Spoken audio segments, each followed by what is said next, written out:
Hi, parents. I want to try and be a lot quicker this week than I was last week about getting through all of this stuff. This is take number 3, so hopefully I get it this time. I got 4 events that I want to remind you of dates and some details for, and then I want to run through content with you for this next Sunday. So first, all of these events are in October and November. We've got 3 back-to-back-to-back, October 12th, 19th, and 26th, and then we've got Fall Retreat, November 14th through 16th. So October 12th, just to inform you, like there's a gray area on October 12th because we finish our poser series the week before and then we break for 3 weeks right after. And I don't want to start something new that night. And so we're going to do a community night, which is just more fun centered. So it's a lot less pressure. Just come hang out. Students will be able to just find rest, right? With their friends and with their small group leaders. And it'll be a great time. I'm really looking forward to it. October 19th is Chelsea Ryan's Festival of Hope. For those not familiar, it's at Lloyd Memorial High School. It's a fundraiser for mental health awareness and mental health resources for students at that school. It's always a great time. We serve every year at it, and this year we're just filling some volunteer roles at the festival. So there will be a Sign Up Genius link available to you that you can go to and sign up for individual roles as volunteers at the festival. And I would encourage you to volunteer as a family. I would very much encourage students to volunteer because we're not meeting that night. We're not meeting on the night of October 19th. So go serve in place of that. That is in an afternoon. It ends at around 4 o'clock. So the 26th, October 26th is Fall Festival, another opportunity to serve, and another night that we're not meeting for students. So go serve at Fall Festival. And then enjoy it the rest of the time that you're not serving. You only serve for about 30-minute periods, if I remember correctly. So you can also go sign up, serve as a family, serve as a small group, serve as an individual. If you don't know what you need to sign up for carnival games. That's where we need the most help. I'll just say it right now, we need a bajillion volunteers for carnival games. So do that. Really looking forward to all 3 of those things right in a row. It's going to be a great time serving together and having fun together as well on the times that we're not serving during those events.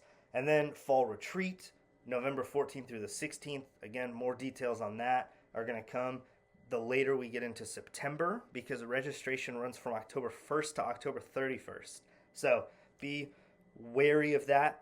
The October 31st deadline is a hard deadline because we have to turn numbers in. So if you know you're going to sign up as soon as registration opens. If you're not sure, then ask me so that I can answer your questions to make sure that you're sure whether or not you'll be going. I would love to have everyone there, every single student I want to see at Fall Retreat. So don't hesitate to ask questions that I can clarify to get you there. Beyond the events, I'll go through teaching for this week. So we're in the series Poser. Last week we talked about possessions with the rich young ruler. This week we're going to talk about pleasure with King Solomon, right? And when you hear the word pleasure in the context of Solomon, you probably think we're having a conversation about sex. We're not. We're having a conversation about primarily comfort and leisure, right? With possessions, it's belongings. With pleasure, it's more state of being, right? Solomon was somebody who was given wisdom from God as king of Israel, and he spent his entire life misusing that wisdom, building up many wives and concubines, a great hoard of wealth, great armies. He spent this time just creating the most comfortable environment for himself. He wanted to be comfortable, and he sacrificed a life worth living, like a life filled with meaning in order to get those things. And so he writes the book of Ecclesiastes at the end of his life, talking about how much he regrets the way he spent his life. And we are here learning from the wisest man to ever live based on his regrets. He wishes he could go back and live his life a different way. And so we'll talk in 3 kind of movements. Some of them kind of blend together, which is great. Makes it a little bit easier to track. We'll go through Ecclesiastes chapter 2, verses 1 through 11. And in those, we'll talk about how everything is vanity, right? From Solomon's perspective, he has all of these things. He has all of these things that he was trying to use to give himself joy, and he has no joy. He realizes he has none. It's all vanity. It's worthless. There was no point to any of it. And he compares it to chasing after the wind. In James, it's compared to steam. Like it's compared to vapor that appears for a little while and then dissipates into the air. And so we'll talk about how everything is vanity, and we'll also talk about how like it's vanity, but there is still like emptiness in us where we do need something to fill us. Like it's not like, all right, we'll just cut everything and have nothing. Like it still leaves us wanting, because we do want something. We do want something. We have a hole in our heart. And when we go into movement 3, we'll jump to Ecclesiastes chapter 12, verses 12 and through 14, to learn that that hole can only be filled by God, right? Solomon recognizes that. The author of Hebrews recognizes that in Hebrews 12, 1 and 2. We recognize we have to fix our eyes on God. The whole point, the only thing that can fill us is keeping our focus on God and living for Him and having Him fill our lives with His will, with the things He loves.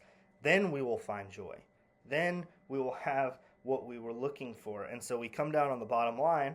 God wants us to enjoy what we do, but that only comes with Him as the source. That's our bottom line, and that's what we'll be gearing everything toward, hammering away at, so that students can walk away knowing that. A couple questions for the car ride home. If you were 100% honest today, would you say you are satisfied with your life? Why or why not? A little bit heavy. I trust that the younger kids in the group are capable of answering that question and answering it well. So be intentional with asking them that question. And then question number 2, how can you fix your eyes on Jesus and avoid vanity this week? Avoid things that are pointless and worthless is what I mean by vanity. So ask those questions. Hopefully last week's questions are giving you good conversations about last week's message. If you have any questions yourself about any of this content or about any of the events that I just talked about, please do not hesitate to shoot me an email. If you have my phone number, shoot me a text, and I would love to answer those for you on a more individual basis, on an individual level. So if I don't hear from you about any questions, I will see you all on Sunday morning or Sunday night.